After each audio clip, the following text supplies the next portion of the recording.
বন্ধুরা চলে এসেছি তোমাদের সামনে। দেখো একটা পাকা পেঁপে নিয়ে, মানে পেকে প্রায় গেছে, আধ পাকা পেঁপে, এই দিয়ে আমি একটা ঘন্ট রেসিপি করব।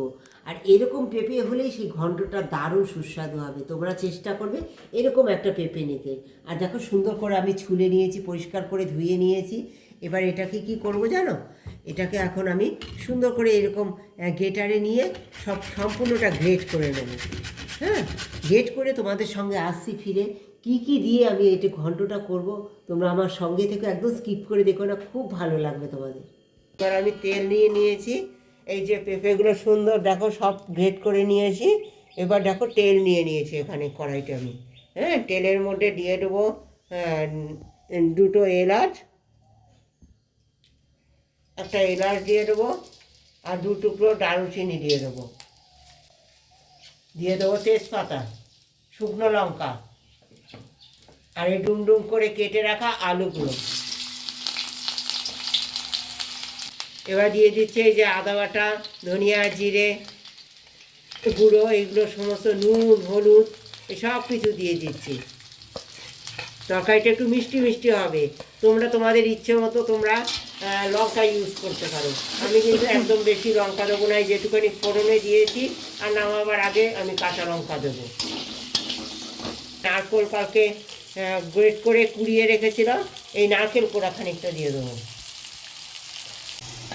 দেখো বন্ধুরা, একটু জল দিয়ে দিলাম, জল দিয়ে একটু কষিয়ে নেবো আমি।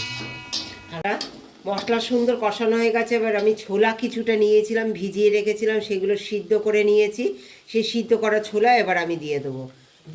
এই যে গ্রেট করা সমস্ত পেঁপেগুলো দিয়ে এবার পেঁপে সিদ্ধ হওয়া পর্যন্ত সুন্দর করে আমি জাল দিয়ে নেব।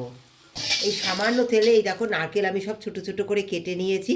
হ্যাঁ, এটা কীভাবে ব্যবহার করি সেটা তোমাদের পরে দেখাচ্ছি। আর দেখো এখন সুন্দর করে এটা লাল লাল করে ভেজে নেবো। এই ভেজে নেওয়ার নারকেলটার যে কি স্বাদ হয় তোমরা একবার দেখো। হ্যাঁ, এই দেখো সুন্দর করে আমি লাল লাল করে ভেজে নেবো। সুন্দর দেখো আমার ছোলা দিয়ে পেঁপে, নারকেল দিয়ে পেঁপের ঘন্ট তৈরি হয়ে গেছে। নামাবার আগে দিয়ে দেবো দুটো কাঁচা লঙ্কা, দিয়ে দেবো সামান্য চিনি, একটু গরম মশলা, একটু ঘি। এই ঘিতে কাঁচা লঙ্কা নামাবার আগে দিলে এর যে কি স্বাদ হয়, তোমরা একবার ট্রাই করো এইভাবে, আশা করি তোমাদের খুবই ভালো লাগবে। দেখো আমার রান্না কিন্তু এখনও শেষ হয়নি। আমি এর পরেও সার্ভ করার আগে কি কি অ্যাড করি তোমাদের অবশ্যই আমার পাশে থাকতে হবে। এটা সার্ভ করার আগে আমি আরও কি কি অ্যাড করব। এই গরম মশলাটা, চিনিটা সুন্দর মাখিয়ে নিলাম।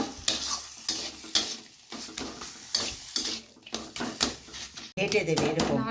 হ্যাঁ, ঘন্ট মানে একটু ঘেটে দেবে। হ্যাঁ, যেহেতু এটা আমার নিরামিষ পেঁপের ঘন্ট, তাই তোমরা একটু নামাবার আগে এরকম ঘেটে দেবে, এর স্বাদটা দ্বিগুণ বেড়ে যাবে। দেখো এবার আমি নামিয়ে দেবো। আমি এই যে নামিয়ে দিচ্ছি সুন্দর আমার পেঁপের ঘন্ট।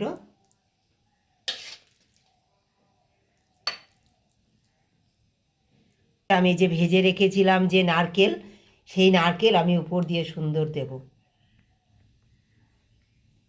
ভাজা বাদামও। কেমন লাগলো আমার এই রেসিপি? যদি ভালো লাগে অবশ্যই তোমরা পাশে থেকো, একবার ট্রাই করো, লাইক শেয়ার অবশ্যই করো, এবং কমেন্ট করো যে কেমন লাগলো আমার। একদম খুব তাড়াতাড়ি খুব সহজে কিভাবে এই রেসিপিটি করলাম কমেন্ট করে জানিও।